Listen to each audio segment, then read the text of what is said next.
Welcome to the Mysterious Casebook. Tonight we follow the keen mind of Sherlock Holmes into a darkness where one candle burns yet never fades, a lonely chamber, a scent of wax and fear, and a truth the light refuses to reveal. Where in the world are you joining us from? Now pour yourself something warm and let the mystery begin. It was just past the hour of 8 when the soft click of the gas lamp caught my ear, a small sound but one that did not belong. I had been leafing through the Lancet, slouched rather inelegantly in the armchair by the hearth, when the hiss of sudden flame snapped my attention upward.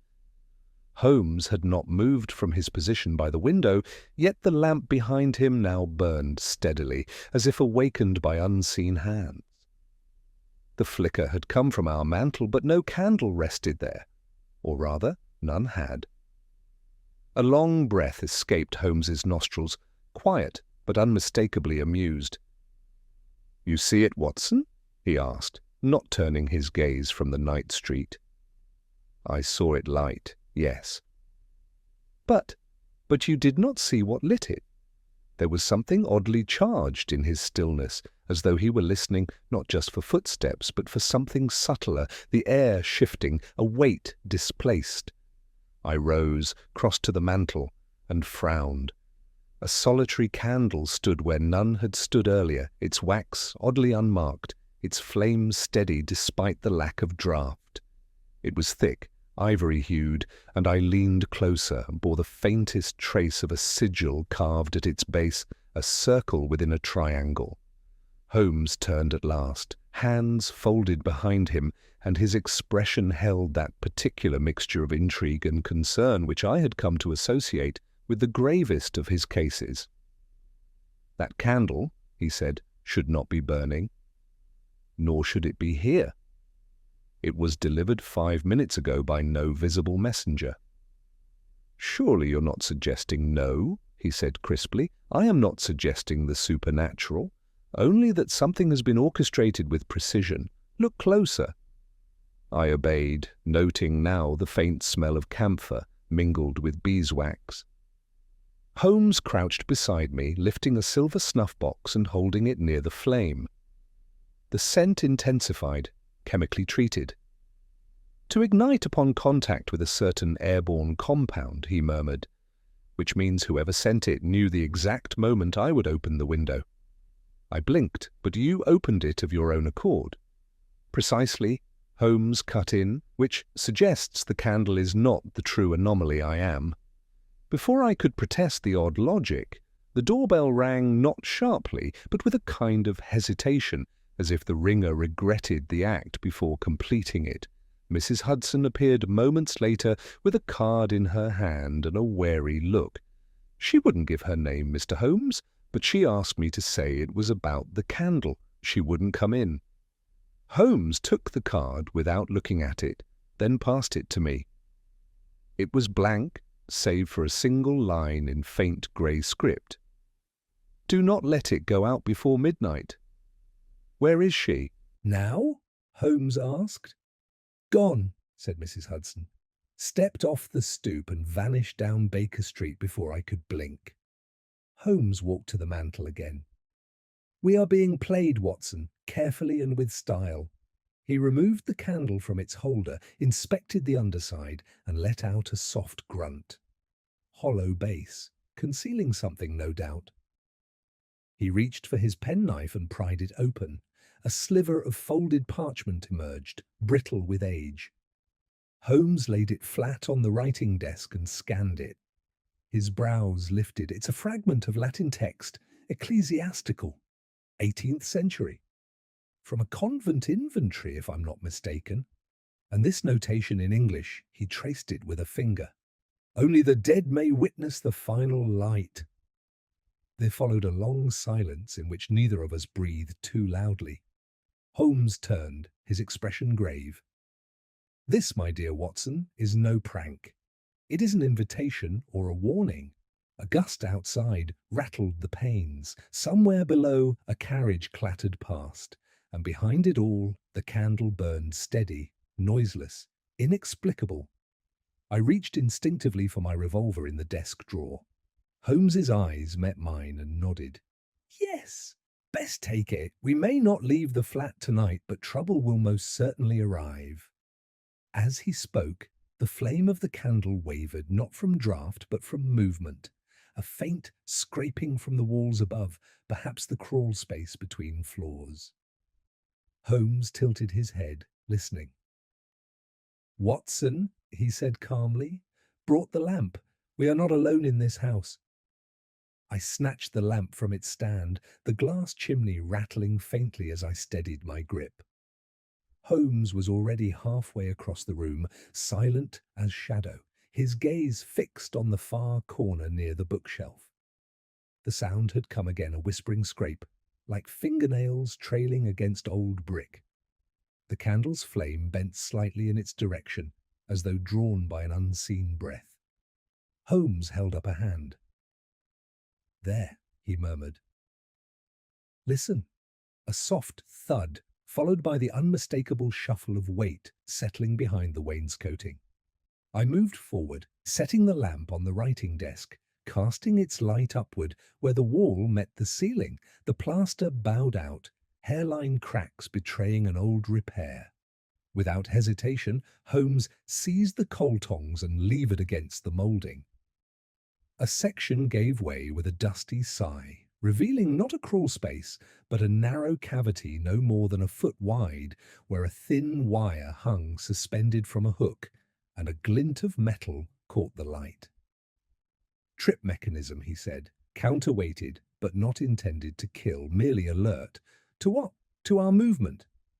He reached in with gloved fingers and retrieved a small brass cylinder. Unscrewing its cap revealed a spool of black waxed ribbon, not unlike those used in certain secretarial machines. Holmes unspooled it, eyes scanning the faint imprint upon the surface. Braille, he said, surprised, but reversed. He paused. This was meant to be read by touch. From the inside, someone within this wall cavity was meant to monitor the flame. My skin prickled. You think someone was in there just now? Someone or something mechanical? Though I'm leaning toward the former. He turned the spool, revealing another segment of embossed pattern. There is the same phrase from the parchment, only the dead may witness the final light, and beneath it, a date. Tonight's. Holmes, I said, lowering my voice instinctively. What exactly are we being drawn into? He didn't answer. Instead, he leaned close to the candle once more, observing its flame. It has not wavered naturally once since its arrival. No flicker from your footsteps, no reaction to drafts. And yet moments ago, it bent toward the wall. A signal? I asked, or an effect, a chemical catalyst in the wick reacting to motion or ambient heat. Either way, Watson, it is no ordinary candle. This is theatre, calculated, precise, and meant to stir unease. A knock, sharp and singular, struck the front door. We froze. Mrs. Hudson's slippered steps echoed faintly below, then stopped. No sound of the door opening. Holmes turned his head, listening. The knock came again, same cadence, same weight. "Don't move," he said softly. He slipped toward the door, his footfalls noiseless across the rug. At the threshold he paused, then flung it open in one swift motion. No one stood in the hallway, only the faint scent of camphor, heavier now, lingering in the air like a ghost. Holmes stepped out, then knelt, fingers brushing the floorboards. "Paper?" he said, returning with a folded scrap. "Unmarked envelope. Same ink as before." He opened it and held it to the light. This message was simpler. At the final toll of the hour, the wax will tell the truth. I glanced instinctively at the clock.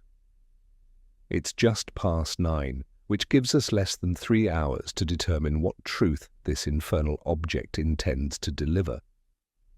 He moved to the writing desk, took out a thin lens and examined the surface of the candle once more. Then, lifting the candle with tongs, He set it atop a metal dish and placed it on the corner of the table, away from draughts, but visible from all angles. "Observe, Watson, note how the wax at the base refuses to pool. It should be melting more rapidly than it is." He reached for his files, pulling a thin bundle labelled Langford Convent, closed orders, 1782-1810. "I believe this symbol," he tapped the triangle within the circle, "is the mark of the Obscurati, a defunct order known for cloistered silence and coded rituals. They were thought to have smuggled royal correspondence during the Hanoverian reign." "And what connection could such a thing have to us now?" "That, my dear fellow," Holmes said, "is precisely what I intend to find out.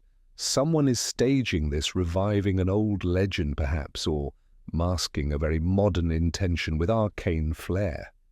As he spoke, a sudden crack reverberated from the corridor, the sharp, splintering snap of breaking wood. I leapt to my feet, revolver in hand. Holmes! He was already moving, coat flying behind him, down the stairs and toward the sound. I followed. The front door stood ajar, its latch splintered at the edge. No one was outside, no fleeing figure in the gaslit street. But there, just on the doormat, lay something unmistakable. A severed candle, identical to ours, its wick untouched, its base bearing the same symbol. But this one had a knife embedded through it, pinning it to the wood. Holmes crouched, his eyes narrow. He reached carefully and extracted the blade. "There's blood," he said, holding it to the light. "But nobody?" "Yet," he replied grimly. A distant church bell began to toll the half-hour. Holmes turned toward the flat, the candle in the dish still flickering steadily through the parlour window. His voice dropped to a murmur, low and taut. "Someone is sending us these relics as warnings, but it's not for fear it's choreography." He held the knife to his nose and inhaled. Almond oil and something bitter. Belladonna, perhaps. I looked back toward the broken door, a cold weight settling in my chest. The wind shifted, carrying with it a sound, not a word, not a voice, but something close, a hum, soft and persistent, like breath in an empty room. "Holmes," I said slowly, "did you hear?" He raised one finger. The candle upstairs flared suddenly, just for an instant, casting a tall, flickering silhouette against the parlour curtains. Holmes did not move for a moment, only watched that tall, shadow elongated, unmistakably human flutter across the curtain and vanish. Then, with one smooth motion, he turned back toward the door and ascended the stairs 2 at a time. I followed, revolver still in hand, the steps beneath me creaking in short protest. The candle's flame remained steady, as if nothing had disturbed it. Holmes reached the parlour first, eyes already sweeping the room. No broken glass, no opened window, and yet someone, or something, was standing just beyond the pane. I turned the corner, scanning the shadows. It looked tall. A trick of the light, perhaps? "No trick," he said. The flame flared in recognition. Not wind, proximity. Heat signature, perhaps. The sound of a watch chain brushing fabric caught my attention as Holmes pulled his pocket chronometer and held it near the candle, temperature holding. "But the air pressure lowered," he murmured. "Notice the curtain hem, Watson. See how it lifts and falls rhythmically, unnaturally?" I did, and it unnerved me. Ventilation. "Or breathing," he replied, too quietly. Before I could respond, a sharp tink broke the silence. A second candle had dropped vertically, as though released from a chute into the empty copper vase near the fireplace. It struck the base with that same precise tink and rolled half an inch before coming to rest upright, unlit. Holmes was beside it in 2 strides, same size, same mark. But this one, Watson, was not meant to burn. He turned it over. The wax base had been sliced cleanly as though by a wire. From inside he drew out not a parchment this time, but a small locket, brass, aged. He opened it. Inside a miniature portrait of a woman, stern-faced, dark-eyed. Her hair was arranged in tight waves around her temples. Opposite the portrait, on the facing clasp, were the initials A.L. familiar? Holmes asked, handing it to me. I studied it, shook my head. No, but it's certainly not recent. Early Victorian, he confirmed. Mid-century work, Parisian clasp style. The initials are cut by hand, not stamped. That suggests personal mourning, not fashion. Mourning? This is a widow's locket. And if I'm not mistaken, the wax scent you noted before is camphor, yes, but there's something else now. He brought the unlit candle to his nose, then nodded. Wormwood, absinthe, and bitter almonds again. Cyanide? Just the trace. Not enough to kill, but enough to signal. He turned to me sharply. These are not relics, they're ingredients. Someone is building a tableau of what? Grief, Holmes said, and ritual. I felt the weight of those words more than I understood them. The room felt tighter now, the walls subtly closer, as though listening. Watson, I want you to write down the name Amelia Layton. Is that who she is? Possibly. There was an Amelia Layton associated with the obscurati. She disappeared from public record in 1851. Rumours placed her in Italy, Perugia, or Siena, but nothing was confirmed. He paced once, fingers steepled. She was last seen wearing a mourning veil, and, if I recall correctly, she left behind two things, a portrait miniature and a sealed votive box. He turned abruptly, which may be what's hidden in the final candle. Then came another knock, softer this time, like knuckles brushing against velvet. We turned in unison, but no one stood at the door. Instead, something had been pushed under it, a folded note. Holmes retrieved it. Ask not why the light resists death, but who waits for its final breath. He read it aloud, then folded it again with care. We are not alone in this house, he said. Not in the ordinary sense, at any rate. Someone is watching the guide, but not with the intent to harm. I frowned. Then why the theatrics? To see if I will follow, he said, or to test whether I understand. Holmes moved to the mantelpiece again, eyes narrowing. He reached beneath the candle's dish and removed the base. A false bottom had been slid into place. Aha, he murmured, producing a thin metal key, chipped at the edge, not for a door. I took it, turning it over. The teeth were irregular and not designed for modern locks. Clockwork? Precisely, he said. There's a mechanism here somewhere, a chamber that opens only at the hour. At that moment, a low groan creaked through the ceiling, not from the timbers or beams, but as if from some tension long held. We looked up. Holmes's eyes narrowed. Watson, he said slowly, do you recall that the flat above Us has been empty these past 3 weeks? I nodded. The lease expired. No new tenant. Then who, Holmes asked, already moving toward the stair, opened the window above us 40 seconds ago? A soft clink echoed above like metal against glass, and with it, unmistakable now, the scent of burning wax. Holmes was already at the foot of the narrow staircase leading to the flat above, his gait noiseless, shoulders tense with purpose. I followed, revolver still in hand, ears straining for any second sound. But there was only that scent. Burnt wax mingled now with something dry, almost powdery, like old parchment singed at the edges. Holmes paused at the landing, one hand against the door. He didn't knock. Instead, he brought the brass key up and held it near the keyhole. Different shapes, he muttered, but the wear on the wards suggests a similar mechanism. Watson watched for movement. He inserted the key, a muted click, then a long, mechanical whir, as if somewhere inside the wall a spring had been released. The door gave slightly beneath his palm. Holmes pushed it open. The flat was dark, not merely unlit, but prepared for darkness. Thick drapes had been drawn across every window, heavy black cloth sewn with lead at the hems.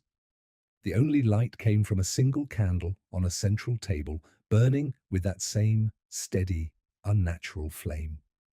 Holmes stepped inside. "Don't touch anything. This is a chamber of intention." I hovered near the door, eyes adjusting. The walls were lined with stacked crates, all marked with ecclesiastical symbols, some faded with age.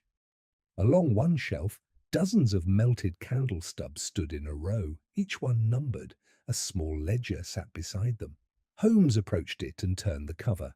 "Timetables," he said. "Candle durations, flame height, ignition methods. Look, here's tonight's entry." He read aloud, "Candle 14, 9 was 11 p.m. Reaction expected within 30 minutes. Candle 15 prepared as decoy. Do not allow exposure past 11:45. "That's less than 2 hours from now," I said, stepping closer. "And this decoy is the one delivered with the knife?" "Likely." Holmes turned another page. "Each flame serves a function. Light not as illumination, but as language. Someone is speaking through these flames." A faint creak above made us both look up. Holmes drew in a breath. "The attic," he said quietly. "There's movement." I raised my revolver. Holmes waved me to the side, then crossed to the rear door of the flat where a ladder led to the overhead crawl space. He climbed with careful speed, and I followed. The attic was cold and dry, the air brittle with the scent of burnt herbs. Along the far wall stood a figure not moving. A man in a black cassock, face turned toward the window, hands clasped before him. Holmes advanced 2 paces. "You've gone to considerable lengths," he said, "but I assure you your stagecraft will not cloud the truth." The man did not speak. I stepped closer, heart pounding. Holmes reached forward and touched the shoulder. The figure tipped and collapsed in a lifeless heap, cloth folding inward. A mannequin cleverly waited, dressed in authentic robes. No face, only blank muslin. Holmes crouched beside it, extracting a slip of paper from within the cassock. He held it beneath his lens. Handwriting matches the prior notes, as this one's more direct. Witnesses are not passive, they shape the flame they observe. He stood, lips tight. "Watson, we are not the audience. We are the final component." To what? A ritual? A reenactment? Possibly a confession? A sharp plink glass meeting metal sounded from below. We descended quickly. On the table where the first candle had stood, a small glass dome now rested, and within it a new object, a ring antique, feminine, with a black opal stone. Holmes seized the dome, lifted it with care. Same motif etched inside the band, triangle and circle again. This is not a random drop. Someone is watching, placing pieces with precision. He stepped toward the window and peeled back the drapes, just an inch. I saw it too across the street, 3 floors up, a single lit window with the unmistakable silhouette of a person standing motionless behind the curtain, watching. Holmes's tone dropped. "They're not trying to frighten us, they're trying to teach us something." I stared. "But what?" He didn't answer. Instead, he turned sharply, eyes fixed on the bookshelf in the corner.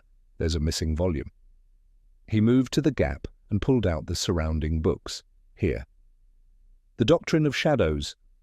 Obscurating text, 1794 edition. Gone. Stolen? No, he said. Loaned, intentionally, likely given to our watcher.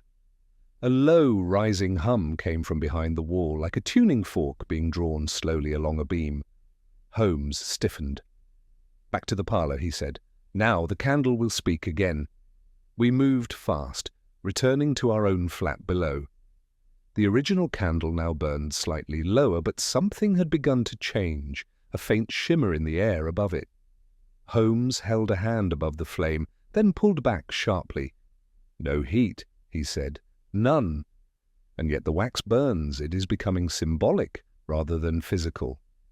The bell tower in the distance began to chime for 3/4 hours, and with it the flame suddenly bent sideways, not flickered, bent toward Holmes.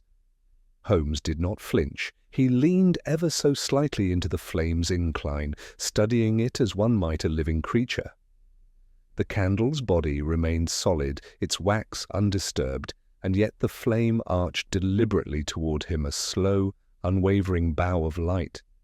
Then, as if acknowledging recognition, it straightened. "A response," he said softly. I glanced toward the window. From whom? The watcher. Holmes nodded, still staring into the flame. Or the mechanism controlling him. "I suspect the one who placed this candle understands optical science as well as theatre. This is no longer communicating its performance." The bell in the tower chimed once, high and faint, 3/4 past the hour. Holmes turned away abruptly and crossed to his writing desk. "We need to intercept the next act. If this is theatre, Watson, then we are overdue to step behind the curtain. What do you suggest?" He opened the drawer, retrieving the field glass and a sheaf of notes. "That silhouette across the street, I want you to take a position in the alley below, directly beneath the third window from the left. If he shifts his posture so much, signal me. Holmes, I'll remain here.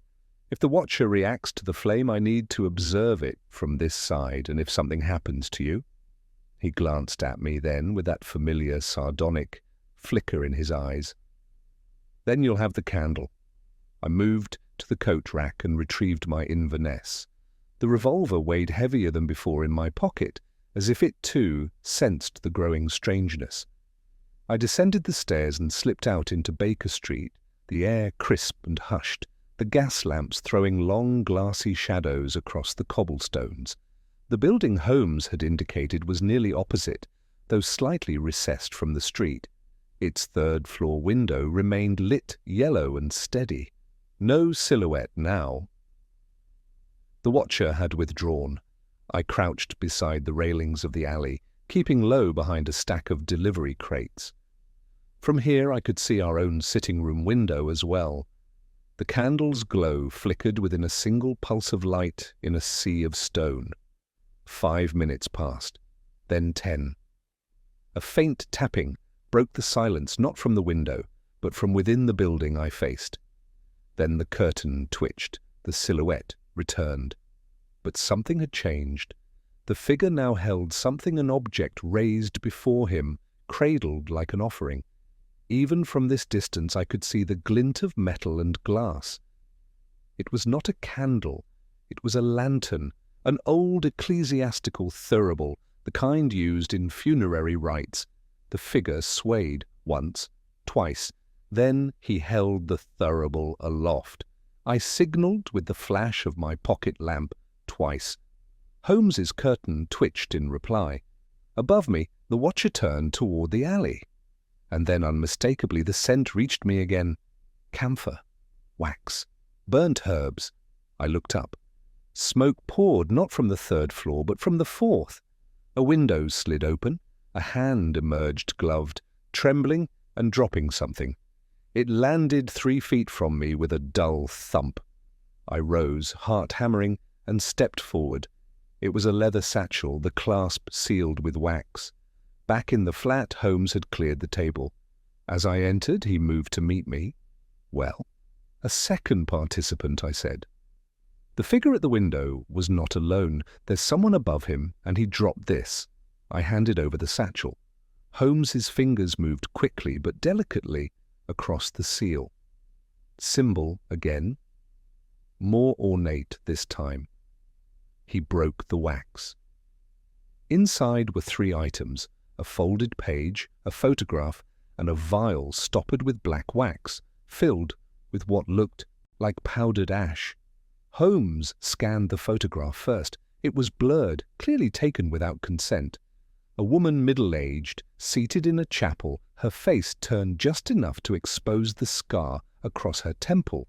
He turned the page next, a letter. No signature. "I am the last voter. My duty was to observe the flame and to vanish." But the candle did not die. Not even after the ritual. I saw the face in the wax hers, and I knew. The order betrayed her. We all did. Holmes's expression darkened. So she survived. Who? Amelia Layton, but she would be 87 if alive. The photograph suggests otherwise, but look closer. That scar in the obituary in the Gazette from 1863 mentioned an accidental fall during confession in a cloister in Perugia. This is no accident. She was silenced. And now she's speaking again through flame, through memory, and through those still loyal to her. He turned the vial in his hand. And this? Not ash. Crushed rose petals, preserved in salt. The scent will trigger the chemical in the candle's wick at the final toll.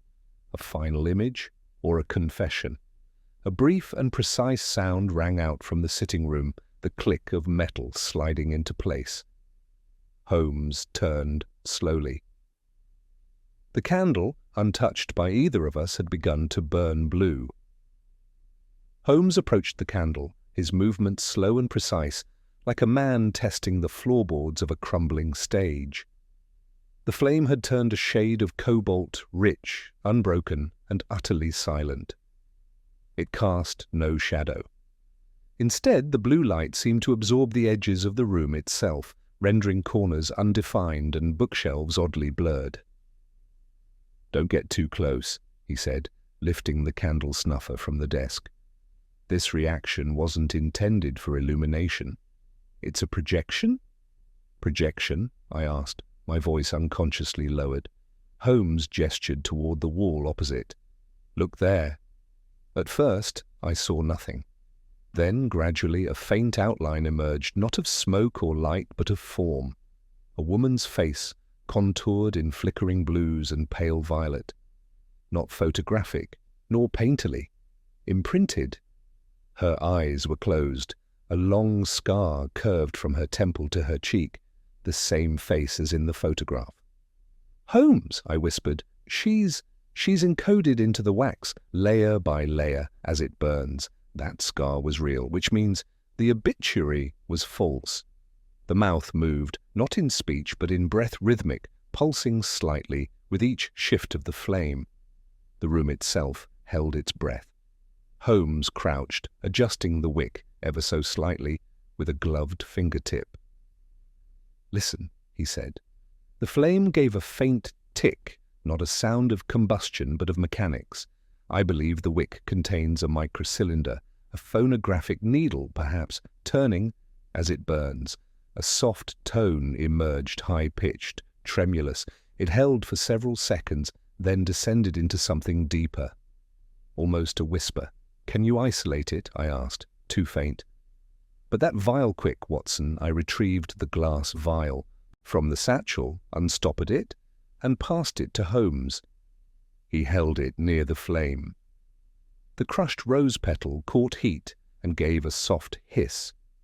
Instantly, the blue shifted not in color, but in clarity. The projected face sharpened, and for a brief moment, the eyes opened. A woman's voice, faint, cracked, but distinct, emerged from the space between the candle and the wall. To the one who listens, I was not silenced. I was sealed. I stepped backward, heart racing. The flame continued. They thought the ritual would destroy me, that the wax would carry memory only into dust. But fire remembers. The candle flared, then dimmed. The voice vanished. Holmes stood, shoulders taut. Not a recording, in the traditional sense, more like a chemical phonograph. The vibrations released by the specific scent compounds trigger the wax's embedded fibers, ingenious and utterly forgotten. "She's alive, then?" He shook his head. "No, this message was prepared decades ago, but someone preserved it, preserved her, not in flesh, but in memory." Another knock, this time from the inside of our sitting-room wall. 3 deliberate taps. I moved toward the sound, revolver drawn. Holmes waved me back. "Not yet," he said. "Let it come to us." A moment later, a panel near the bookcase creaked open. A man emerged, gaunt, robed and trembling, His hands were raised, palms forward, as if to show peace. Around his neck hung a rosary, not of beads, but of tiny brass keys. Holmes met him without fear. "You've been watching from above." The man nodded. "You dropped the satchel?" He nodded again. Holmes's tone softened. "You were part of the order." The man spoke at last, voice rough with disuse. "I was its custodian, the last one, until the flame refused to die." "Why now?" I asked. The man's eyes flicked to me. "Because someone has begun the rite again, and this time with purpose, not remembrance. Erasure." Holmes narrowed his eyes. "A false ritual?" The man swallowed. "An inversion. If the candle burns past the final toll, the name Amelia's will be lost, not preserved." I stared. "Then why send it here?" He looked at Holmes. "Because only you could halt it." Holmes took a step closer. "Tell me everything. We need names, locations, and what remains of the ritual's final act." The man reached into his robe and retrieved a second locket identical to the first, but darker. "The flame has 3 witnesses," he said. "The final one comes at midnight, and the others already placed, already watching." Holmes's brow furrowed. "Then we're not dealing with a ghost, Watson. We're dealing with a theatre of loyalists, heretics, and historians all hiding behind a memory." The man's hand shook as he placed the locket on the desk beside the candle. Then, with a suddenness that startled us both, he crumpled. I rushed to him, pulse faint, breathing rapid. Holmes was already inspecting his mouth, inhaled something, checked the satchel again. Was there another vial? I rifled. Through the lining? Yes, a second compartment, empty. Wax residue inside. "Poison," Holmes said grimly. He's silenced himself, or been compelled to. The man's eyes fluttered open. One word escaped. Below, then nothing. A sharp crack from the floorboards followed splintering, deliberate. And from beneath the floor, the scent of camphor rose once more. Holmes dropped to his knees beside the fallen custodian, his hands sweeping swiftly beneath the man's robe, searching for any further compartments, vials, or concealed slips. I pressed my fingers to the man's throat, but the pulse had ceased, the final breath expelled with that one word, "below." "We need light," Holmes snapped. "The trapdoor is the one behind the fireplace. It leads to the coal vault." I rushed to the bureau and retrieved the lamp, now burning low, but still enough to cut through shadow. Holmes had already shifted the hearthrug and prized up the iron ring set in the floor. The old wood creaked, resisting. Together we lifted the hatch. A narrow, steep stair plunged into darkness. Holmes descended first, his silhouette swallowed almost instantly by the black. I followed, careful not to slip on the dust-coated steps. The scent was stronger now, camphor and rose, but also something sharp, almost metallic. At the base, a narrow corridor stretched before us. Pipes ran along the walls, some dripping faintly. And at the far end, a light. No flame, no lamp, a glow. Holmes advanced, head lowered, the pistol now visible in his right hand. "Prepare yourself, Watson. This is not a coal vault." I saw what he meant. The walls had been scrubbed clean, or more precisely, scoured. Long grooves scratched into the stone, symbols etched with obsessive care. Circles within triangles, spirals, dates, and names. I raised the lamp. "They're all women," I murmured. Holmes nodded. They remembered, or the erased. The glow intensified as we reached the final chamber, a square alcove no larger than a gardener's shed. In its centre stood a glass pedestal. Upon it, a third candle, already burning, blue, identical to the first.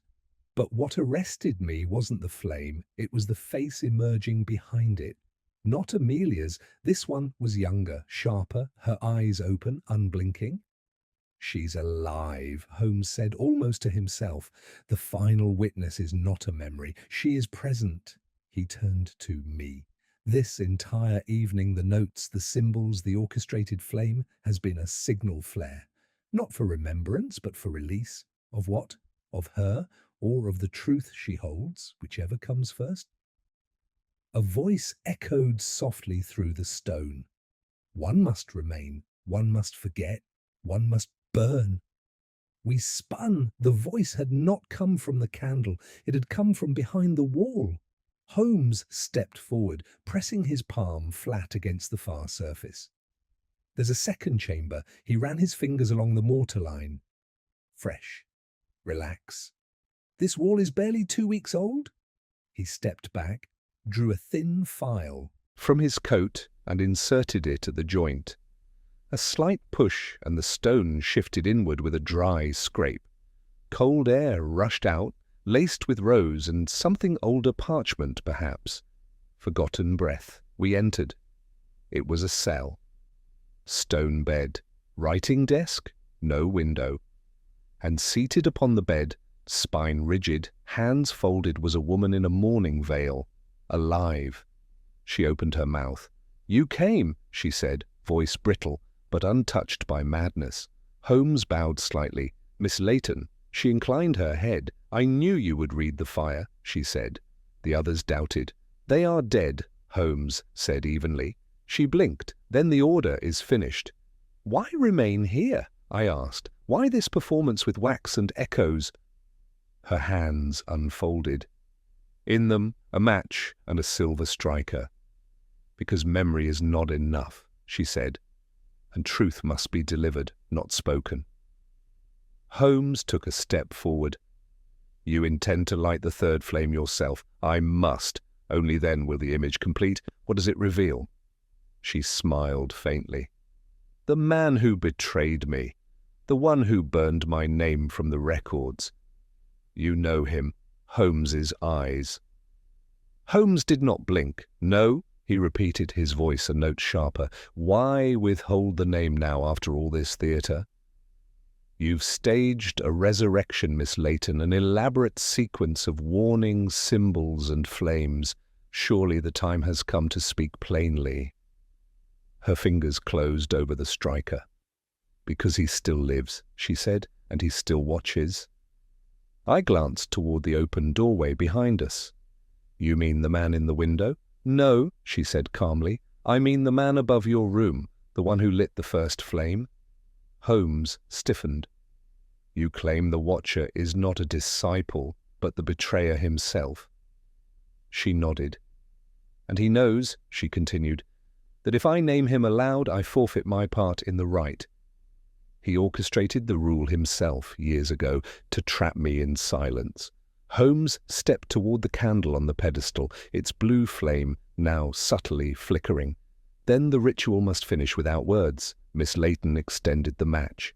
"Yes, the flame is the final accusation. It carries the image he never intended to be seen. You've seen Amelia, you've seen the custodian. Now you must see him." Holmes did not reach for the match. "If you strike that, what happens to you?"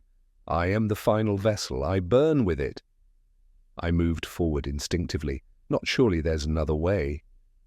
"Let Holmes deliver the match, or let me." She turned to me with a faint smile. "Doctor, the wax was carved with my breath. The compound is bonded to my touch. Anyone else will extinguish the truth." Holmes's eyes narrowed. "That is why no one intervened in time to stop the first two. This was not a ritual of remembrance. It was a trap for you. But someone, perhaps yourself, inverted the symbols." "I did," she said, "long ago. I changed the final key." She struck the match. The spark leapt to life. No ordinary hiss of sulphur, but a clean silver ping like a tuning fork struck against crystal. She touched it to the wick. The blue flame devoured the wax at once hungrily, impossibly fast. Within seconds, the image bloomed against the far wall. A man's face emerged, not in silhouette, not in flicker, but in stark, living clarity. An older gentleman, highbrow, pince-nez glasses, familiar. Holmes inhaled. "Mycroft!" I stared. "Your brother?" But Holmes did not answer, his jaw clenched as the flame danced higher. The image began to move, a filmed sequence etched into the compound itself. Mycroft Holmes, or a likeness near enough, stood over a candle, speaking to men in cassocks. Holmes murmured. This was no betrayal of doctrine. It was a purge of influence. Miss Layton's voice trembled, but did not break. He feared what I knew, that the obscurati were being used not for secrecy but for surveillance. And I would not yield. The flame pulsed. The image showed Mycroft handing a sealed scroll to a younger version of the watcher we had glimpsed from the window. A second voice played faintly on his own. Silence the vessel. Seal the memory. Let no witness pass the third flame. Holmes stepped back. He gave the order. And the order obeyed. The flame collapsed. The chamber fell into silence, save for the ticking of a far-off pipe. Miss Layton knelt before the pedestal. The match now burnt to her fingertips. She did not flinch. "Holmes," I said quietly, "is she?" "No," came her voice, calm and measured. "I am not dying. Not yet. I changed the wax mixture. I let it not consume the project." Holmes nodded slowly. "Then you've survived his lie." She stood, unsteady but proud. "You know now, and your brother will know that you know. That is enough." Holmes turned toward the exit. "We must move. The watcher will come for the wax. He'll want to destroy the residue." I retrieved the glass dome from the vault pedestal and sealed it over the spent candle. He won't get it. Holmes glanced back at her. "Will you come with us?" She hesitated, then shook her head. "This chamber is mine, but I will leave when it is safe. I promise." Holmes stepped into the corridor. I followed, turning just once. She raised her hand, not in farewell, but benediction. As we ascended the narrow stairs, the scent followed camphor, wax, rose, and memory. Then, just as we reached the sitting room above, a sound echoed behind us, not footsteps, but the unmistakable snap of a watch chain breaking. Holmes turned sharply at the sound of a clean metallic snap, followed by the light clink of links hitting stone. He motioned for silence, then moved back toward the top of the stair, crouching just beside the trapdoor, ear angled downward. I held my breath, one hand tightening around the revolver's grip. "There," he whispered. "Descending. Slow. Careful. Whoever it is knows the route." I moved to his side. "Do we intercept?" Holmes's reply was barely audible. "No. Observe." The footsteps reached the bottom. Then a pause, a scrape of fabric, a click. Unmistakably, the glass dome being lifted from the spent candle. Holmes nodded. "He wants the residue." "But he'll see the vault's empty," I murmured. "Precisely. Now watch for his choice. Does he flee or search?" Another soft sound, a page being turned. The custodian's ledger, no doubt. Then a footstep, another. And suddenly, silence. Holmes's eyes narrowed. He's circling back, up the side corridor. He thinks she's still hidden. He rose and crossed to the side of the fireplace where the old dumbwaiter shaft had been sealed years ago. With a sharp twist he pulled the brass latch loose. A narrow rope ascended inside the taut, freshly used. "He entered by this route," Holmes said, "and he'll return the same way. We cut off the ladder, he's trapped." I handed him my pocket knife. With one clean swipe, Holmes severed the rope. From below came a sudden thud, wood against stone, followed by a muffled curse. Holmes called downward, voice calm. "I should advise against further resistance. You're cornered. The flames have told their story. No answer." He reached for the candlestick on the desk, not the blue flame, but a common tallow stub, and lit it from the hearth. "Watson, come! Let us greet our ghost." We descended once more into the depths. The vault was dim now, the shimmer of projection extinguished, leaving behind only the chalk symbols and the faint scent of crushed rose petals. The man stood near the broken dumbwaiter chute, face in shadow, gloved hand pressed to the wall for balance. But even before Holmes raised the candle, I recognized him. The square jaw, the fine-cut overcoat, the heavy signet ring glinted at his right hand. Holmes spoke softly. "You were not content with oversight, were you?" The man's chin lifted. "You never did learn to stay out of the shadows, brother." I froze. "Good God," Holmes's voice was colder now. "You shouldn't have come in person, Mycroft. It had to be me." Mycroft stepped forward. His eyes met Holmes's, not with guilt, but resignation. She made sure of that. Her ritual is worthless without my presence. Holmes stepped between him and the exit. "You've spent decades constructing a fortress of quiet, an empire of unseen hands and sealed files. And yet she outplayed you with waxen breath. She betrayed the crown. She preserved the truth," Holmes said. "You buried it." Mycroft looked at me, then back to Holmes. "You think this victory means exposure? That I'll be named in the Times?" "No, you've uncovered a ghost story, nothing more. Who will believe it?" Holmes's tone was low. "You will?" Something in Mycroft's face shifted, not fear, but fatigue. "So what now? Arrest me?"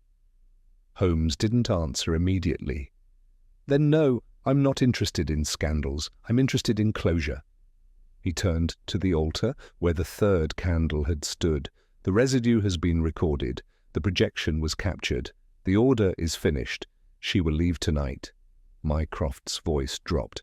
And I, Holmes, looked at him squarely. "You will return to your corridors. And for the remainder of your days you will remember that truth is not yours to bury."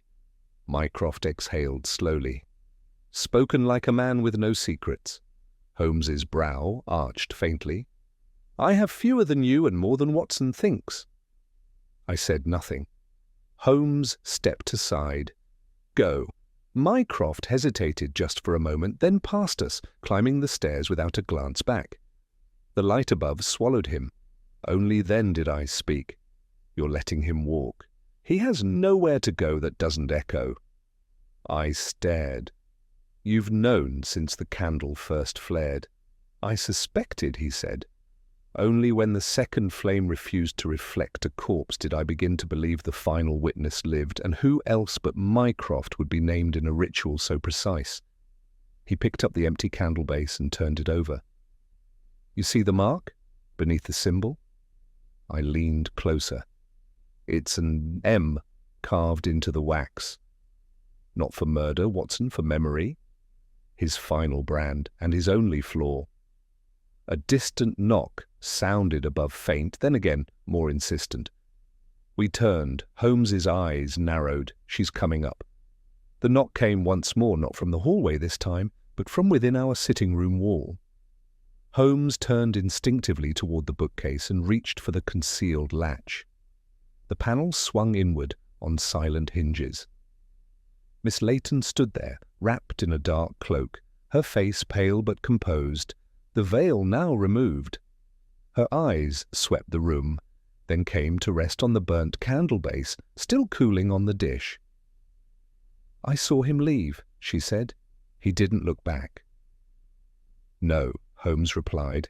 "He wouldn't." She crossed to the table, her steps light but deliberate. "I wanted to see the room once more, the place where the flame refused to die." "It did more than that," I said gently. "It revealed everything." Her eyes flicked to mine. "Not everything, Doctor, only what the flame allowed. The rest must be carried." Holmes reached into his coat and retrieved the 2 lockets, hers and the one taken from the second candle. "These should remain with you. They are more than symbols now. They are testimonies." She accepted them without a word, folding her hands around the cold brass. Holmes motioned for her to sit, but she remained standing, gaze locked on the window, where the curtain still fluttered in the slight draught. "He watched from there," she said. "Yes," Holmes replied. "But he won't again." She gave a slow nod, then turned to him. "You were always his blind spot." Holmes allowed a brief, ironic smile. He underestimated theatre and faith. No, she said quietly, he underestimated you. A faint sound interrupted us, a low ticking, rhythmic and hollow sound. I looked down. The candle stub, now entirely burned out, had begun to emit a final sound, not a crackling of wax, but a clicking, clock-like, purposeful. Holmes crouched beside it, bringing his ear close. There's a mechanism within the dish. Timed, we didn't trigger it before. He lifted the base carefully, revealing a hidden groove beneath a hollow compartment no wider than a sovereign. Within it a sliver of parchment and a coiled spring of gold wire. Holmes read the tiny script aloud. If the third flame completes and he is present, activate the coil. He glanced up at Miss Layton. You intended the flame not only to reveal, but to signal? She nodded. Yes. If the betrayer came to destroy the memory, he would trigger the final loop. A message to one who watches, still. Holmes frowned. You speak of another? She placed a hand to her chest. The first custodian was not the last. There was one before him, silent, unseen. He remained outside the circle. His task was to listen for the final sound. And what does this coil activate? I asked. Not violence, she said. Release.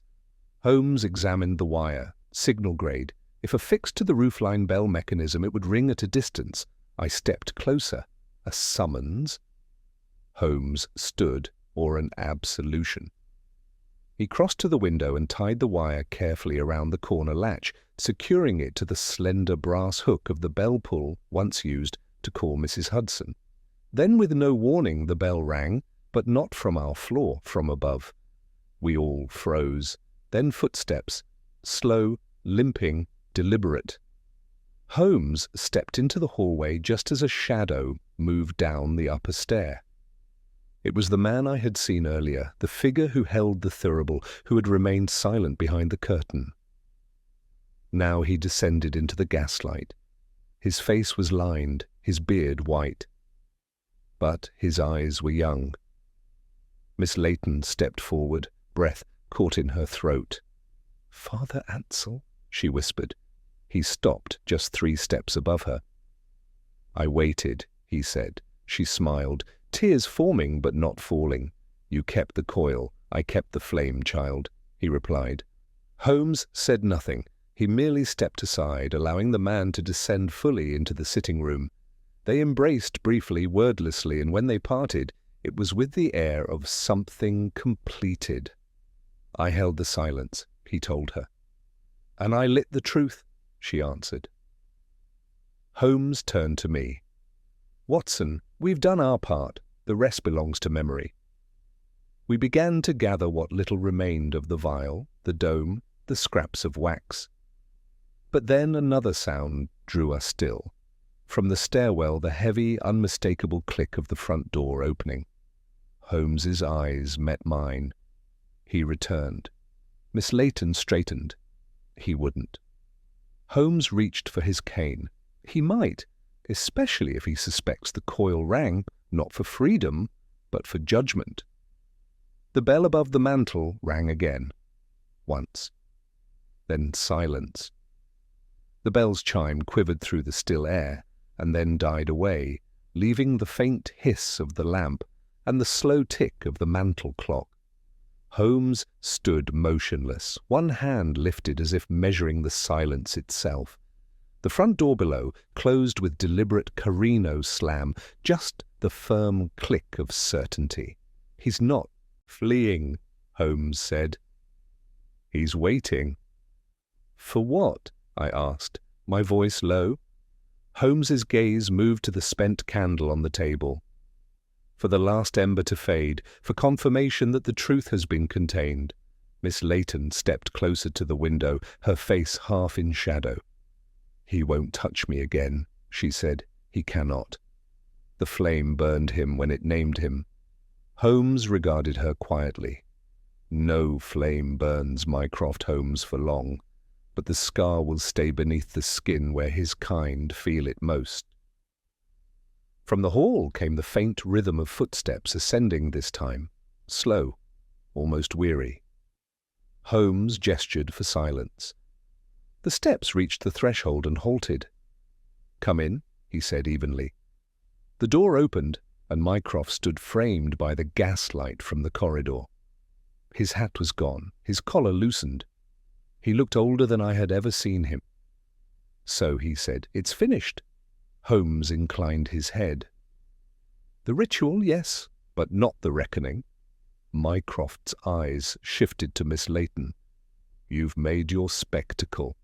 What now? Shall I await arrest?" She shook her head. "I am not your judge, Mr. Holmes. You'll face one of your own making. The world will never know your part, but you will never forget it." He gave a bitter smile. "Conscience is a poor jailer." Holmes's tone was measured, almost soft. "And yet it keeps better watch than any prison warder." Mycroft's gaze drifted to the candle base, to the brass coil now unwound beside it. "So that was your safeguard. Ingenious. You've always had a flair for the theatrical, brother. Holmes did not rise to it. You built an empire on secrecy, but secrecy corrodes from within. Every buried truth ignites eventually, sometimes in the smallest flame." The elder Holmes looked at him for a long moment, then turned toward the door. "There will be consequences," he said, "for all of us." Holmes nodded. "Indeed, but not tonight." Mycroft hesitated, then left. The echo of his steps faded down the stairs and into the quiet street. For a moment, none of us moved. The room seemed to exhale. Miss Layton sank into the armchair nearest the hearth, her hands still clasped around the two lockets. Father Ansell stood behind her, silent sentinel once more. Holmes crossed to the window and looked out at the fog-silvered street. "He won't return," he murmured. "His kind never does.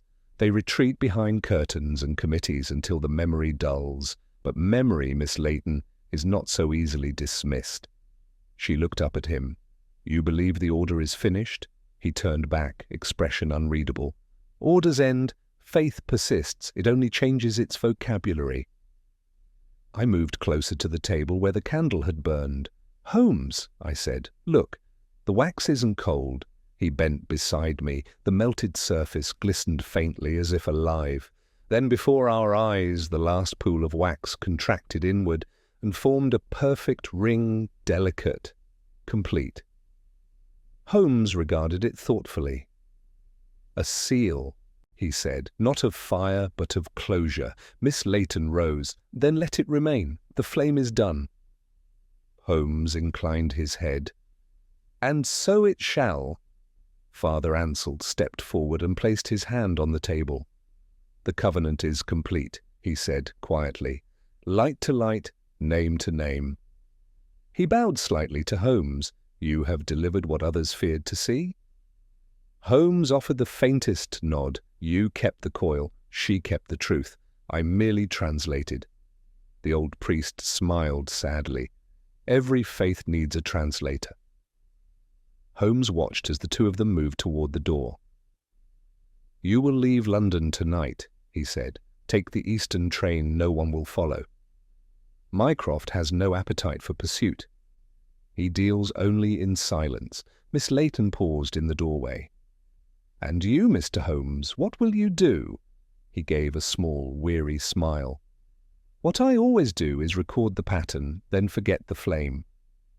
She hesitated, as if wishing to speak again, but instead offered a slight bow and disappeared down the stair with Father Ansell.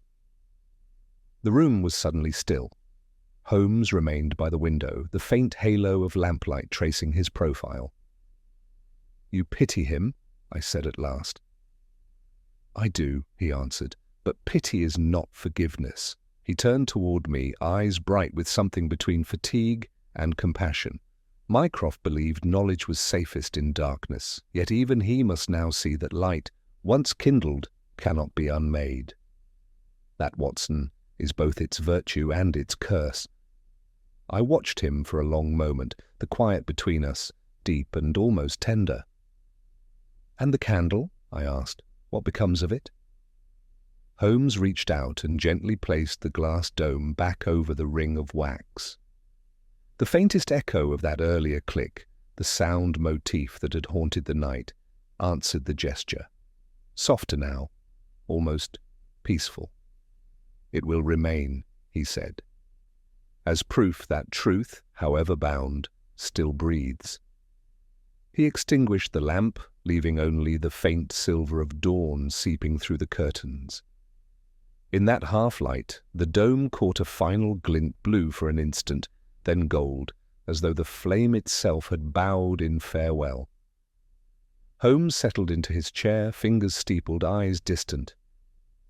"You see, Watson," he said quietly, "even the smallest light demands witness." The clock struck the hour, the sound lingered, pure and resonant, until the flat was silent once more.